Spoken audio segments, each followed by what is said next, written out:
tear out a man's tongue, you are not proving him a liar. You are only telling the world you fear what he may say. Well, fear not, friends. I still have my tongue, and I will use it to bring you another all-new episode of the Big Ass Podcast. I am the Lord of How Zika, your humble host, Big Pauly Z, and you are tuned in to episode number 19 of the Big Ass Podcast. Today is Wednesday, June 8th, and it's about 4:30, which means it is time to sacrifice a beer to the podcast gods. Oh, wait a minute. Actually, a woman is more like a beer. They smell good. They look good. You'd step over your own mother just to get one. But you can't stop at one. You want to drink another woman. It is, of course, time for the Big Ass Beer of the Week.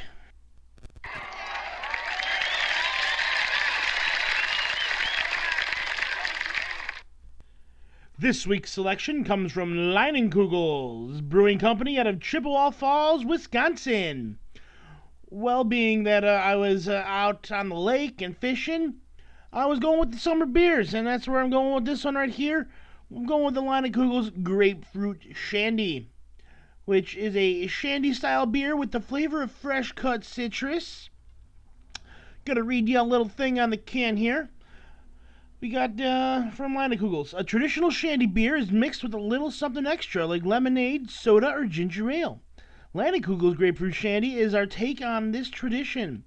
Each batch begins with our traditional wheat beer. We then combine it with natural white grapefruit flavor that adds a note of fresh-cut citrus to brighten a great day by the lake, which is exactly what it did. So, yeah, this is not going to be my first sip of these beers, but it's new for the podcast, so I'll play along here. Let's open it up and give her a try. That is your traditional 12-ounce aluminum can of golden beery goodness. And let's take a swig. How's that sound? All right, then we will.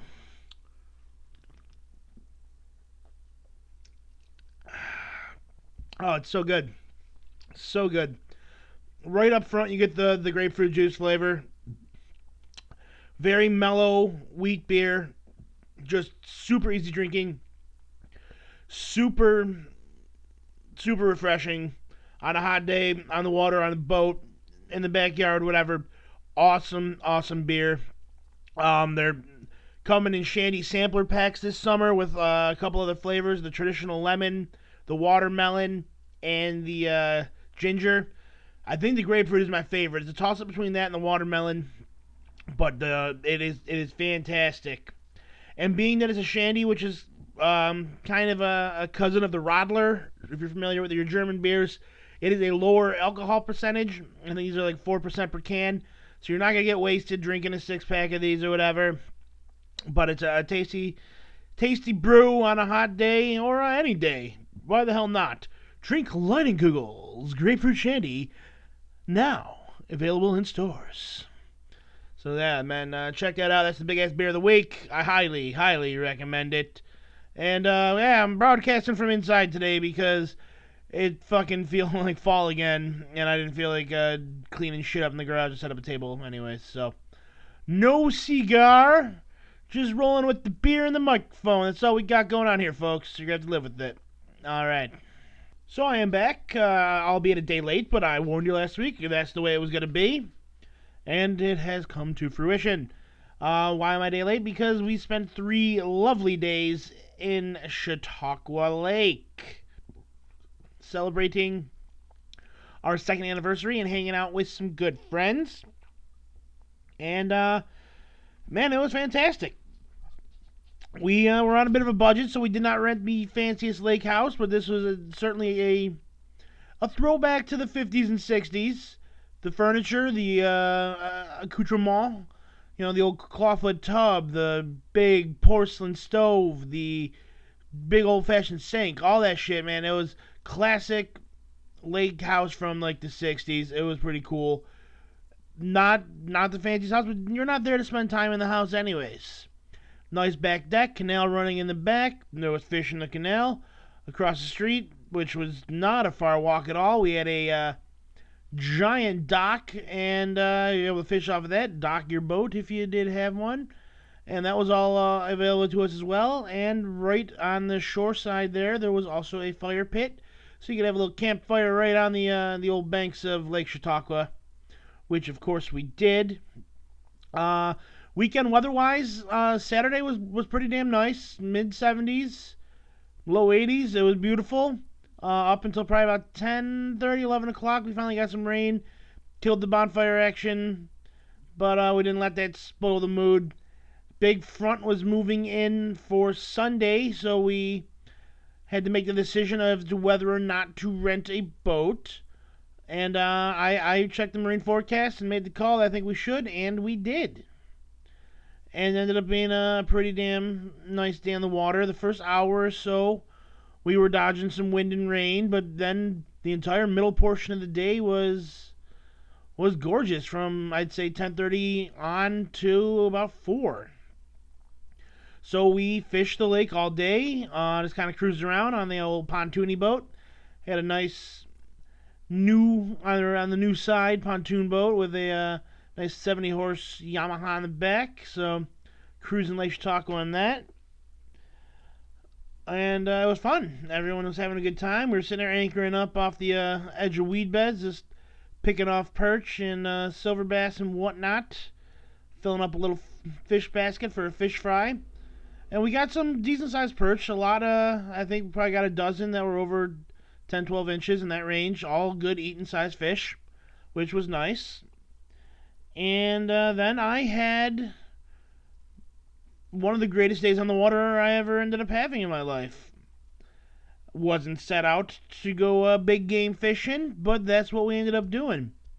Right around lunchtime, somewhere's around noon, everyone's kind of relaxing. We got the sandwiches busted out.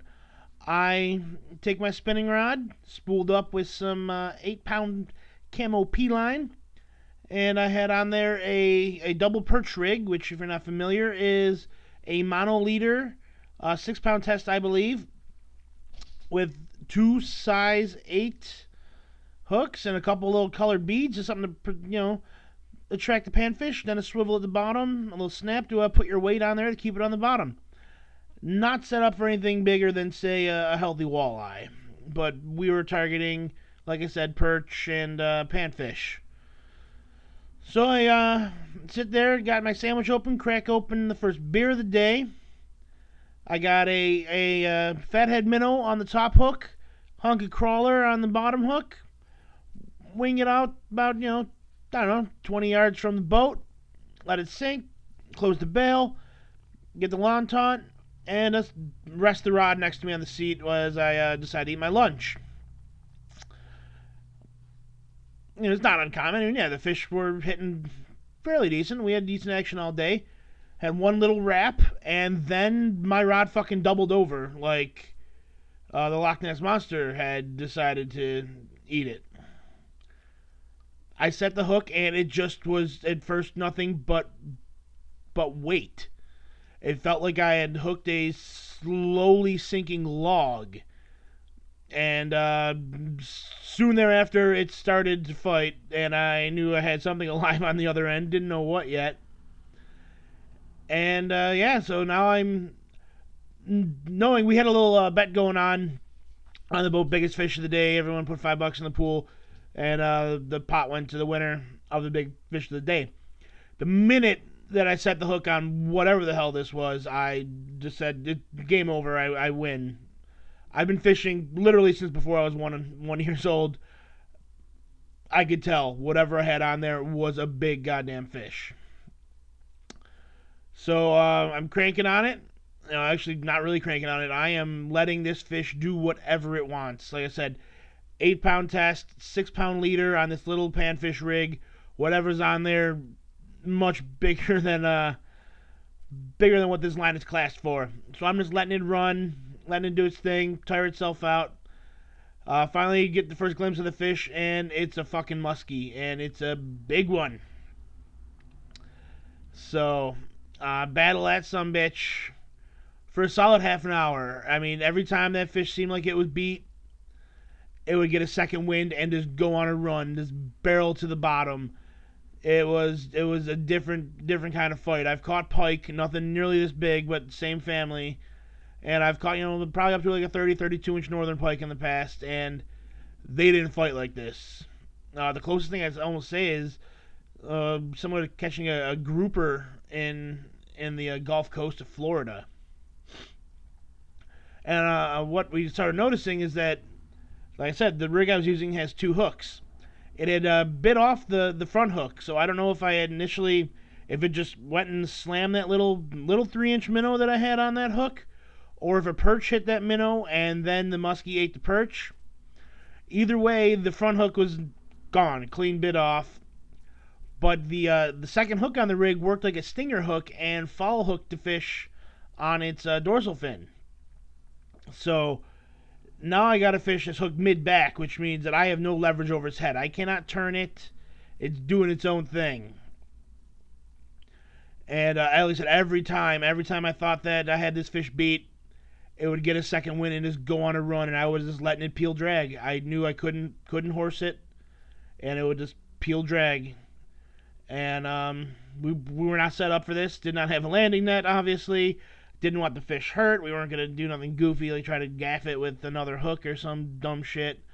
So it was all about landing this fish by hand, and eventually we did get it done. I got to give big props to my two friends, Dustin and Eric, who finally got the fish tired and brought to the side of the back end of the boat. Was able to get down and grab it and haul it aboard. It ended up being a approximately 46-inch muskie weighing around 25 pounds. By far the biggest freshwater fish I've ever caught. Possibly the biggest fish I ever caught. I'd have to go through what I've done in saltwater, but it was a monster. I got some great pictures, and then I gave her a kiss, and then literally gave her a kiss. There's a picture of that, and I let her go because you don't kill predators like that. And nowadays, there's not a lot of people that still do skin mounts. It's just repo mounts. So if I do want someday, which I do, want that fish on the wall, I have enough pictures of both sides. I mean, we can get her painted up nice, and I will have a reproduction done of that muskie. So that was a surprise, and I fought that fish for a solid half an hour.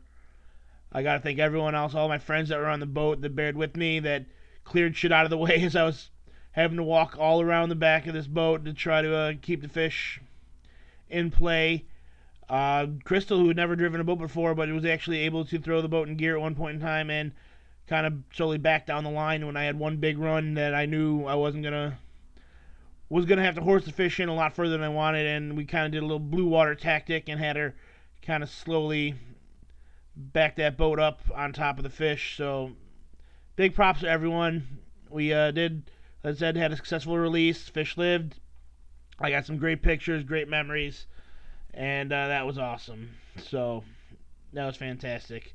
And the day didn't end there. Like I said, that was, by the time everything was settled and the fish was released, it was not even 1 o'clock yet. So continued playing on the water. The wind started to kick up, but we were just kind of the anchor that they give you on these rental pontoon boats is useless. It's for like a sandbar in fucking Florida and calm seas. Wasn't biting the bottom at all with some wind. So we just started going to the mouth of this bay and drifting in and out, and we're picking up some nice perch on every drift, and we did that for a while. About 4 o'clock, we had to have the boat back by 5, but we were already pretty damn close. We were within a 15-20 minute run back to the marina, so we knew we were good time-wise. We had to fill it up. The boat gas station was, again, about 10 minutes from where we were fishing, and from there to the marina was a 5 to 10 minute drive, depending on how wide open you had her. But at 4 o'clock, sky started getting pretty dark, so we decided let's go fill up and get out of there.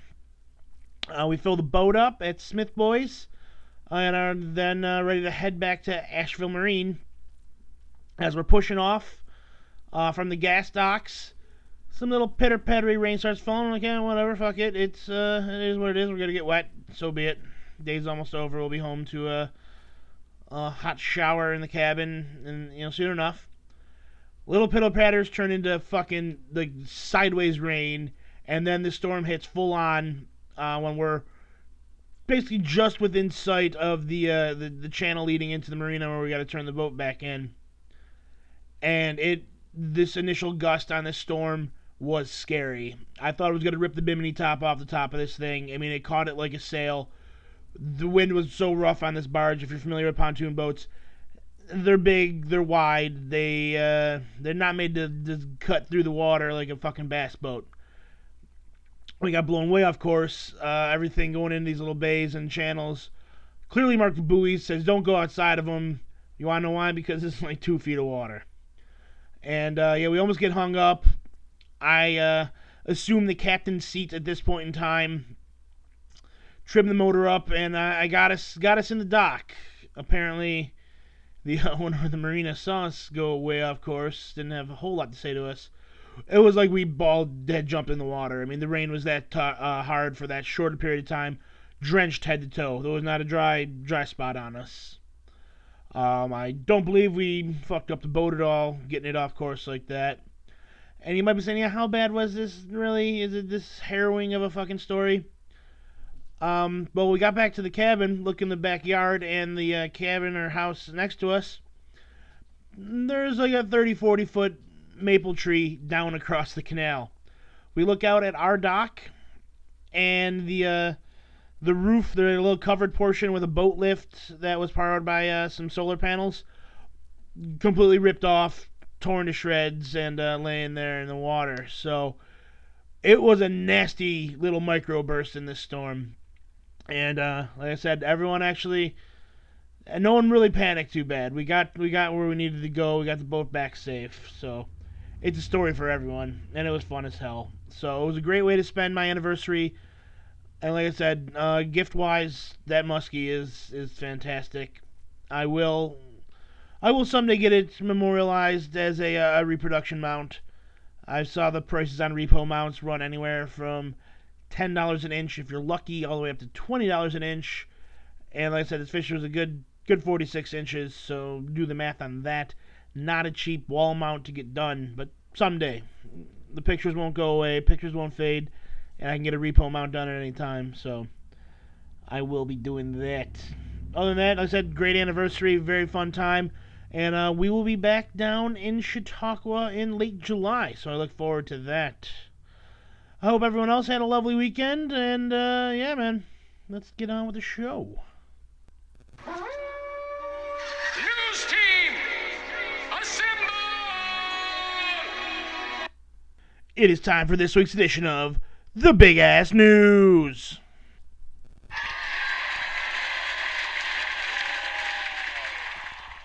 Thank you. No, really, no. Well, it appears this week that God needed a heavyweight fight in heaven, as he called both Muhammad Ali and Kimbo Slice into the Octagon of Clouds. Yes, Kimbo Slice, famed mixed martial artist slash backyard brawler, and Muhammad Ali, perhaps one of the greatest athletes to ever live, both passed away this week. So I guess God's got a rock and roll fight going on up there now. Throwing that gorilla and a lion, and it's all good times. Speaking of the gorilla, the mother of the child who fell into Harambe's enclosure at the Cincinnati Zoo will not be charged criminally by the Cincinnati DA. They said that there was no purposeful neglect, nothing like that. No criminal deeds were indeed done. So she is going to get out of there scot-free, as she should. Oh, I apologize for the dogs, folks. Where was we? Yeah, so the mother will not be charged. Yeah, there's no wrongdoing. Like I said, it's not a crime to be a shitty parent or even just a distracted parent. We don't know what happened. She had 2 other kids there. This one apparently wanted to go exploring. It sucks, but yeah, don't charge her. That's ridiculous. So she goes off, and hopefully the story will be done and over with soon. I don't want to hear any more about this stupid ass gorilla or whatever. Oh, we got a tropical storm rolling through Florida. Apparently, some flooding and crap on the Gulf Coast. No serious injuries. A lot of videos coming out of manatees swimming around people's backyards, and I see that as a positive. Who wouldn't want a manatee in your backyard, folks? I know I would want one. Add some otters and a beaver, and they have a nice little animal water party or something. So, yeah, that's that, man. Like I said, I didn't. Gotta apologize. I did not do the best amount of show prep before today's show. So there's your headlines, and I'm not gonna delve too much into that shit. Storm in Florida. Gorilla Lady gets to go free. Kimbo slays Muhammad Ali, dead and fighting in heaven or hell. I don't know. Who knows? We always say heaven. We always say heaven. Maybe they're in hell. Maybe the devil wanted a fucking UFC fight live in person there. You know? You don't know that. Maybe they were both terrible, terrible people behind the scenes. Who am I to judge either way? I'm not. All I know is they're dead. So, yeah. That's that, folks. There's your news. Do with it as you will. And that's the way the news goes. We are led by very, very stupid people. Very, very stupid people. We cannot let it continue. No, we cannot, and that is why I am here to bring you this week's edition of the Big Ass Politics. So, let's see, we had the final major primaries of the electoral season yesterday, and Hillary narrowly defeated Bernie Sanders in California. But apparently it didn't matter because the AP announced her as the presumptive nominee before any ballots were cast. Apparently, the AP took it upon themselves to contact the Democrats' superdelegates and ask them which way they were going to throw their votes at the convention, and they all said Hillary. So it was called, basically, it was fuck it time. And both sides were pissed. Hillary was pissed, Bernie was pissed. It suppresses turnout either way when shit like this leaks, and if it would have gone the wrong way and she would have lost it, he would have stuck around longer. He would have been a bigger thorn in her side. He has yet to officially cancel his campaign, but I think I read today that he did lay off half of his campaign workers. So I don't know what that means exactly. I hope to God he runs as a third-party candidate and completely fucks this bitch over. But we shall see. Let's see. In other words, Trump, again, in trouble, quote-unquote, whatever the media calls trouble, because the judge that is presiding over the Trump University scandal, which is like an online real estate course college thing, whatever, some people are suing him for fraud. It's not a criminal thing. It's more of a civil douchebaggery thing. But this judge, this case shouldn't even have got off the ground. It should have been nothing more than a class action. Trump throws $2 at him. It goes away. But some judge in California is going hard at it. Well, this judge is a Mexican-American with two parents that emigrated right from the lovely state of the country of Mexico, and he himself is a quote-unquote La Raza judge. So you think that Trump's going to get a fair shake here, or is he right in saying that this is a no-win with this fucking Mexican judge? And again, all he did is state facts. I have said some shit that pissed off Mexicans. Now a Mexican is overseeing my court case. I don't think that's fair. That's all he said. That's apparently racist now. You can't even point out the fact that someone is a different race or nationality than you. You automatically become racist. We're all just gray beings. That's all we are. We're just the grays. The space aliens, we're all just gray, slender, giant eyes. That's all we got. That's all you look at. No dicks, no pussies, no white skin, no black skin, no yellow skin. No, we're gray, genderless, nothings. And if you say other than that, you are a racist, bigoted homophobe. So they're gonna try to nail Trump on this. No one's gonna give a shit. Again, this is gonna slide right off of him. But, this judge is apparently now playing it up and acting all hurt and whatnot. Fuck him. Don't care. So, there you go, folks. We got our match, if you will. The card is for UFC 2 billion. Donald Trump versus Hillary Clinton is set. The heavyweight match to take the presidency. And let's see, man. Let's see where it goes. But if I'm a betting man, I'm laying my monies down on the Trumpster right now. So that's all we got on politics. Just remember, make America great again, folks. Vote Trump. To the end zone and an edition of Big Ass Sports.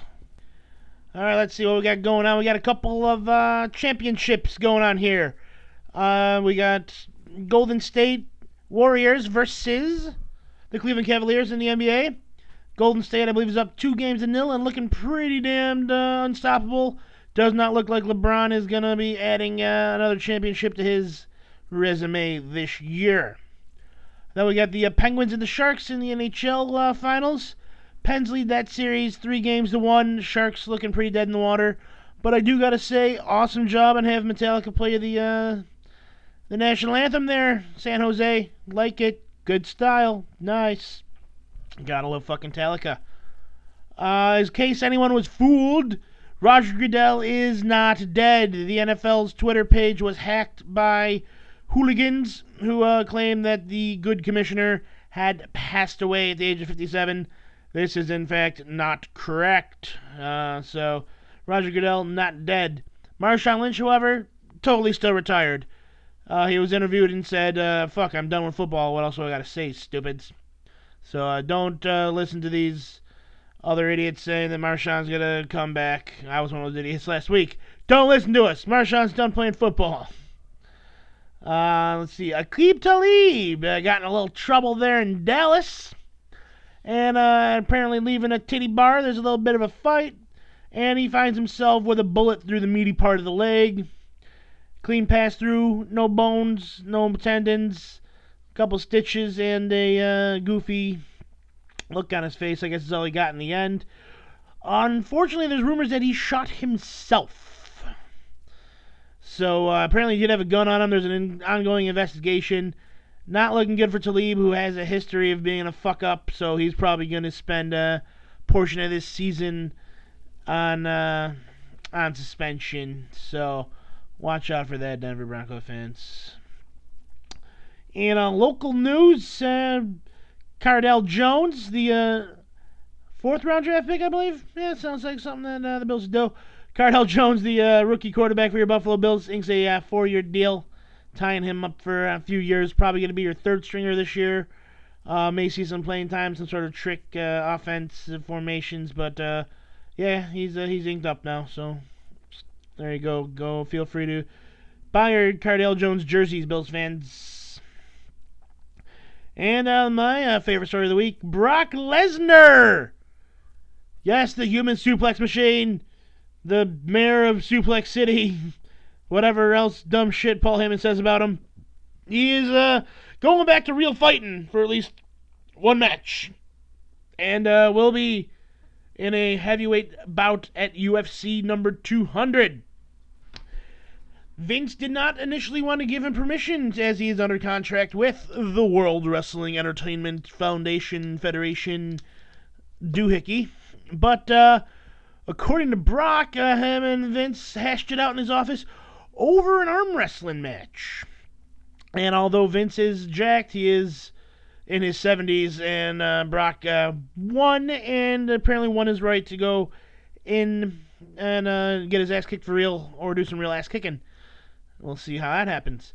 Rumor is that this will kind of be the beginning of a partnership between the two, and that this will allow Ronda Rousey to appear at WrestleMania, or possibly even earlier at SummerSlam. So we shall see.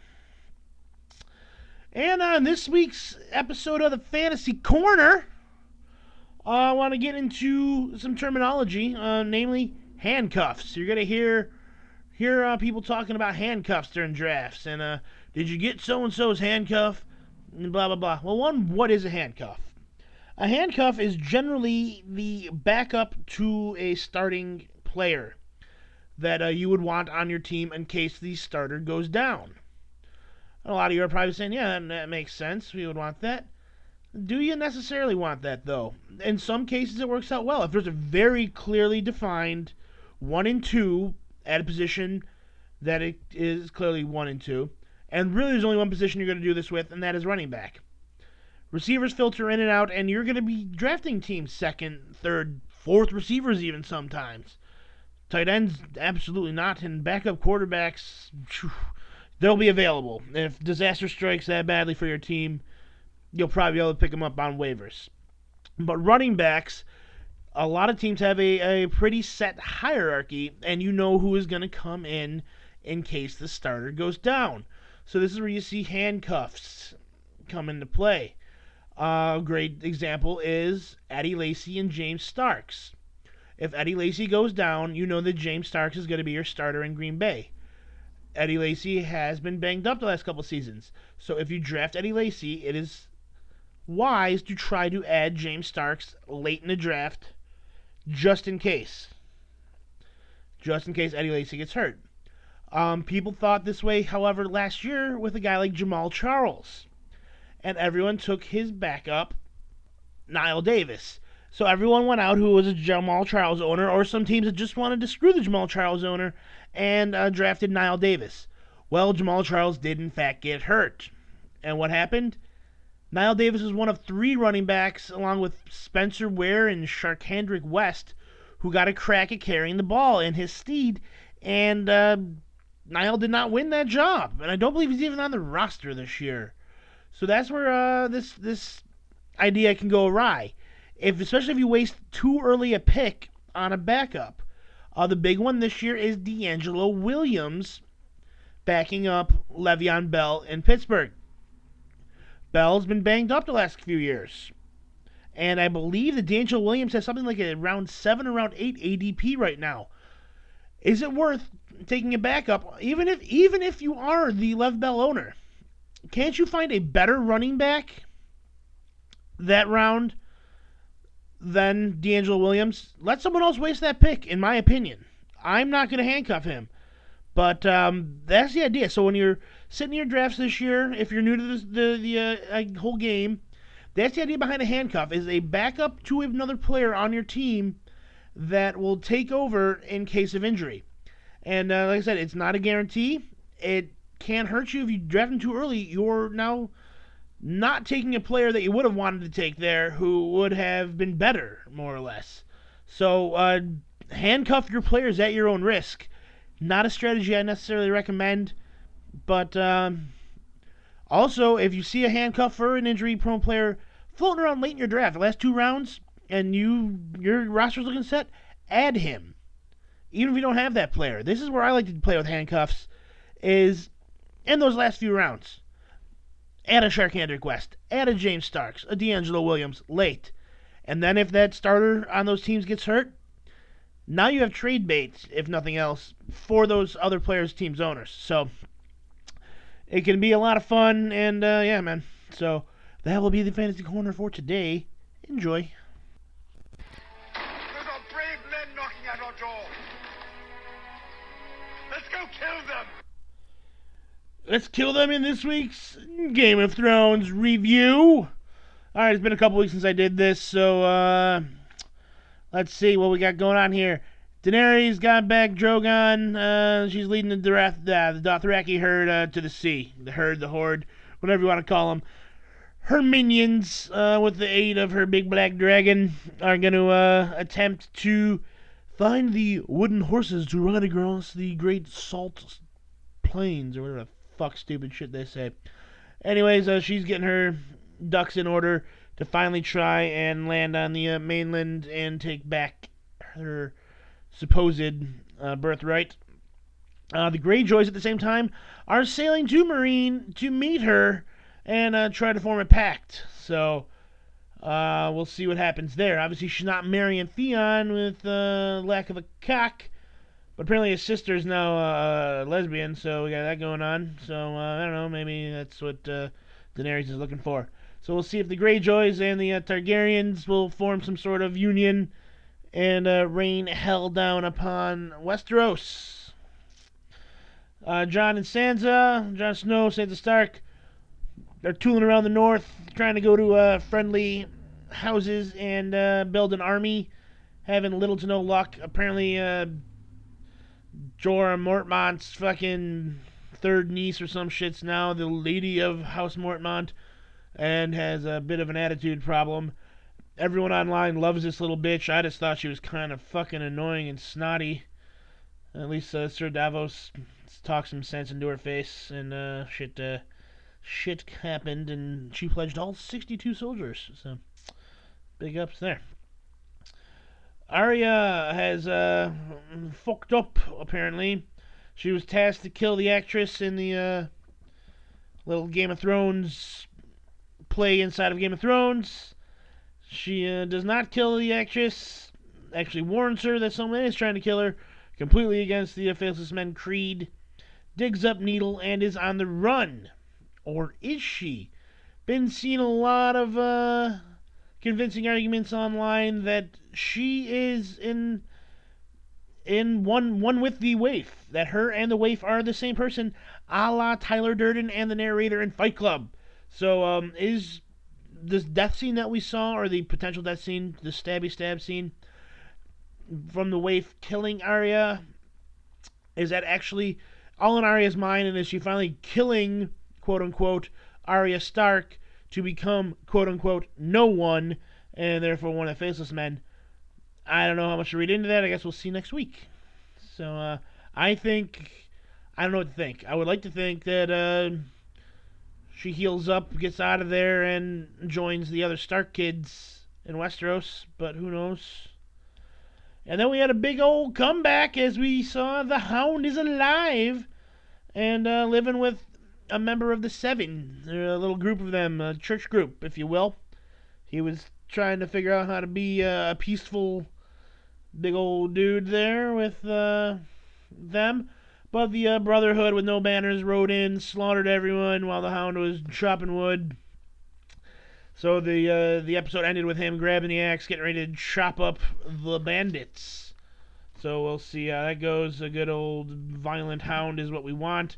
Setting up, of course, the showdown between him and his undead mutant brother, the Mountain, at some point in time, I would assume.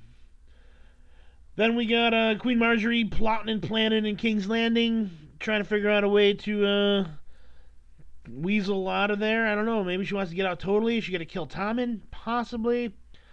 I think this whole shtick with the following the religious wackos is bullshit. I think she's playing them.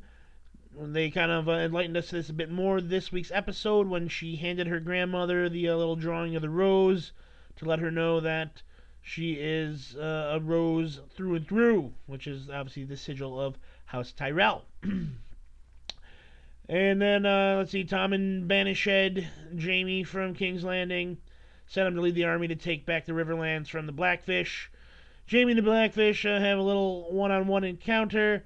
Blackfish tells Jaime he's nothing but a piece of shit, basically.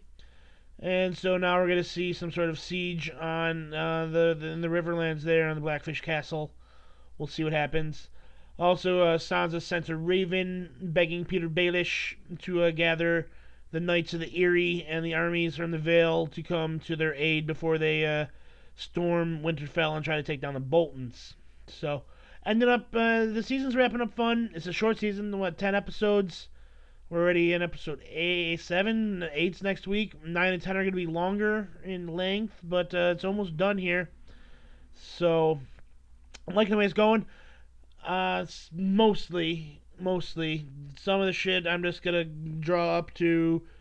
It's not in the book, so I don't give a fuck about it. But, yeah. Yeah, it's fun either way.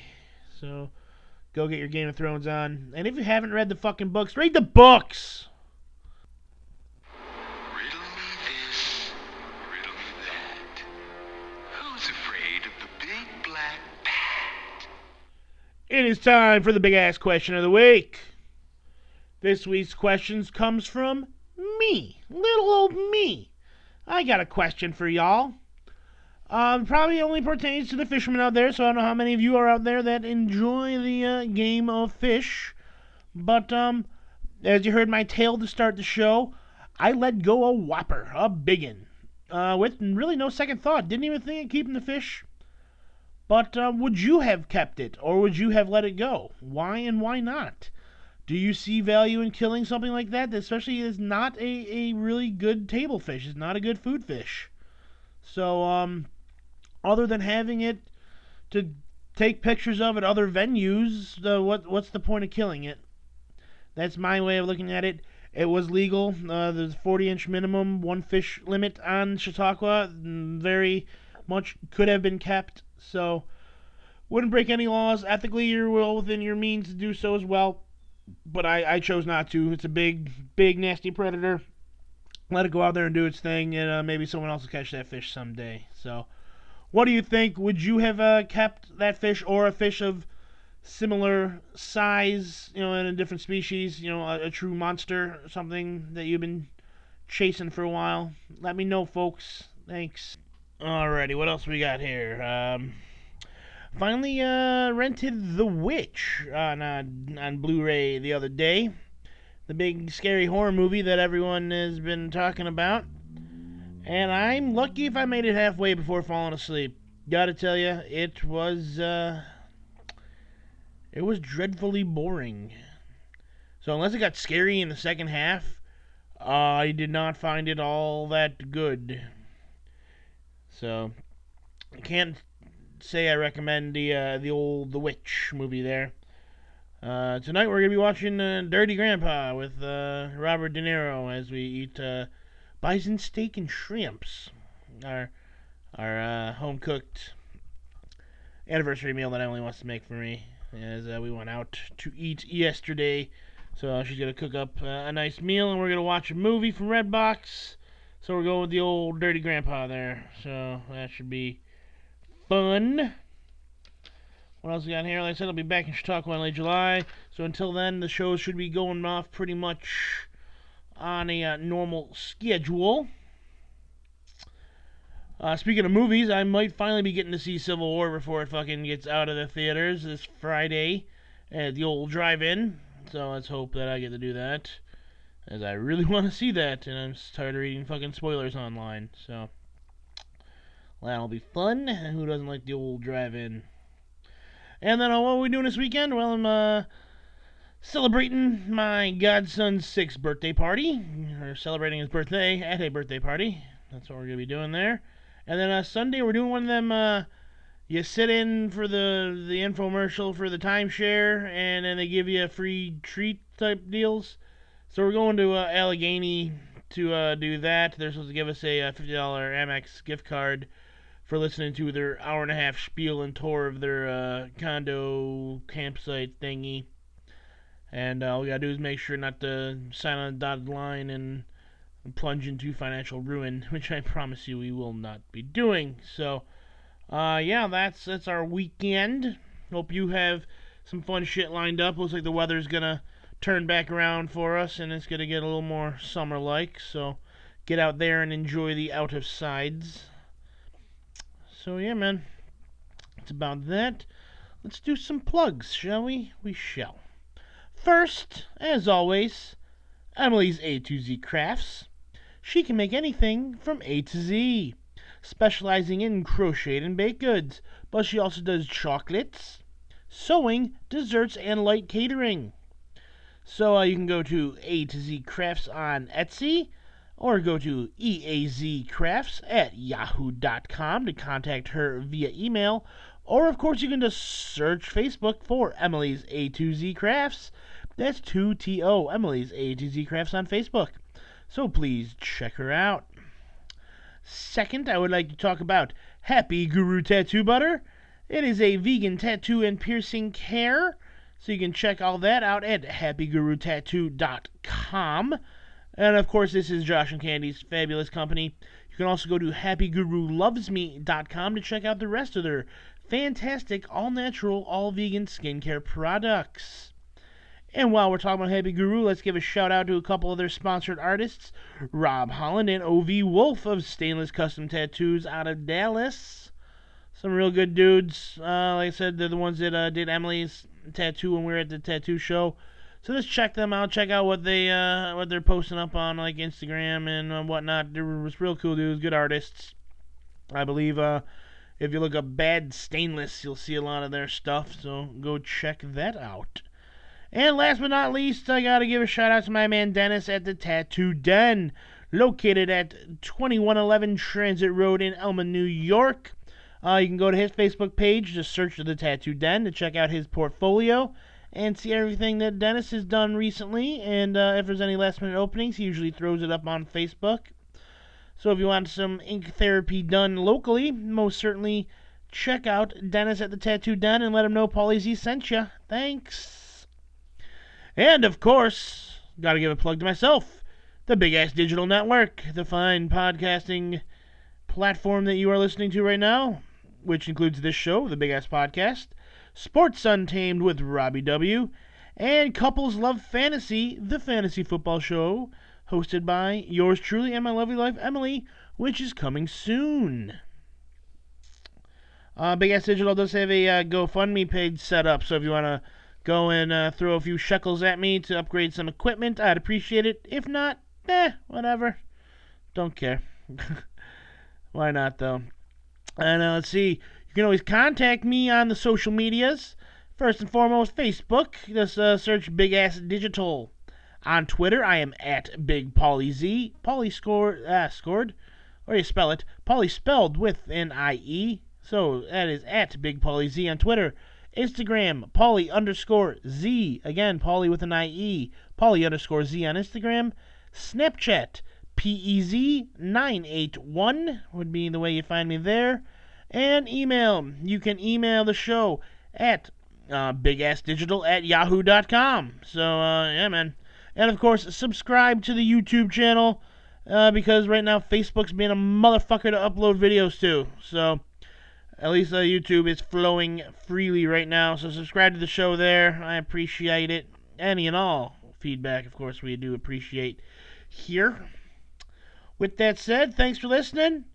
We will return to our normal Tuesday recording next week, so be sure to tune in then.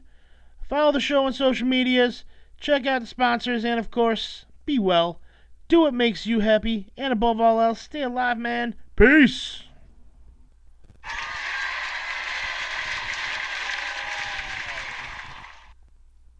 Smash your face into a jelly! This has been a production of the Big Ass Digital Podcast Network. Outlaw country! Woo!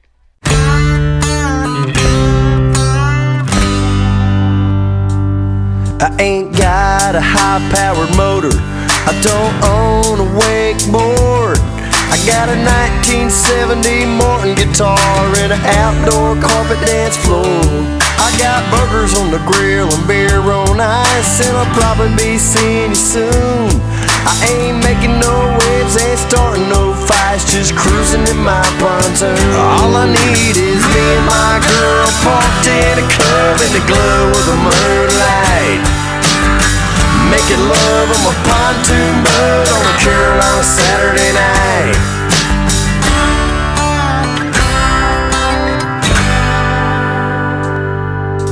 Wake up in the morning, hitting golf balls off the back.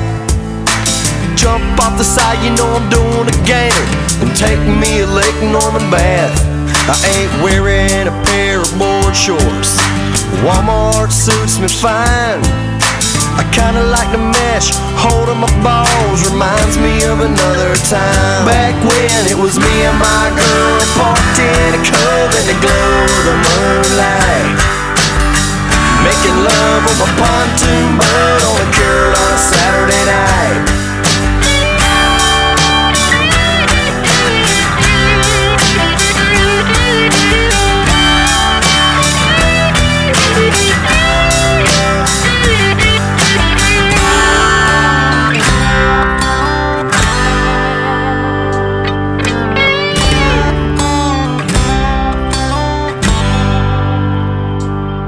Can't loan you a fancy ski vest, but I got a couple orange life jackets.